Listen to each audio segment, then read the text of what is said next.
పాకిస్తాన్కు హ్యాండ్ ఇచ్చింది Saudi Arabia. ఇటీవల పాకిస్తాన్ అలాగే సౌదీ అరేబియా మధ్య సైనిక ఒప్పందం ఏదైతే జరిగిందో, ఏ దేశం మీద దాడి జరిగినా కూడా ఇరు దేశాలపై దాడి జరిగినట్టే భావించాలని చెప్పేసి అగ్రిమెంట్ చేసుకున్నారు. అయితే తాజాగా పాకిస్తాన్పై ఆఫ్ఘనిస్తాన్ దాడి చేసింది.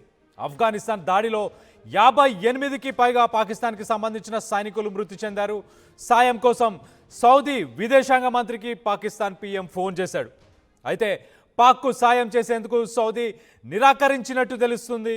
ఇరు దేశాలు సంయమనం పాటించాలని చెప్పి సూచిస్తున్నారు. మొత్తం మీదైతే ఆఫ్ఘనిస్తాన్ అలాగే పాకిస్తాన్కి మధ్య ఏదైతే వార్ జరుగుతుందో దాంట్లో ఆఫ్ఘనిస్తాన్ పై చేయి చూపిస్తుందని చాలా క్లియర్గా తెలుస్తుంది. కాబూల్ని టార్గెట్ చేస్తూ పాకిస్తాన్ కొన్ని దాడులు చేసింది. ఆ దాడుల్లో ఎటువంటి ప్రాణ నష్టం జరగలేదని చెప్పేసి కాబూల్ అలాగే ఆఫ్ఘనిస్తాన్కి సంబంధించిన ఫారెన్ మినిస్టర్ చెప్పుకొచ్చారు. మొత్తం మీద అయితే ఆఫ్ఘనిస్తాన్కి సంబంధించిన ఫారెన్ మినిస్టర్ ఇండియాలో ఉన్న సమయంలోనే ఈ దాడులు చోటు చేసుకున్నాయి. ఇండియాతో ఆఫ్ఘనిస్తాన్ బలోపేతం చేసుకోబోతుంది తన రిలేషన్స్ని, తన స్ట్రాటజిక్ పార్ట్నర్షిప్. అలాగే రానున్న రోజుల్లో డిఫెన్స్కి సంబంధించి కూడా లావాదేవీలు జరిగే అవకాశం ఉందని చెప్పేసి పాకిస్తాన్ ఓర్వలేకనే ఇలాంటి పని చేసిందని చెప్పేసి ఆఫ్ఘనిస్తాన్ ఫారెన్ మినిస్టర్ చెప్పుకొచ్చాడు.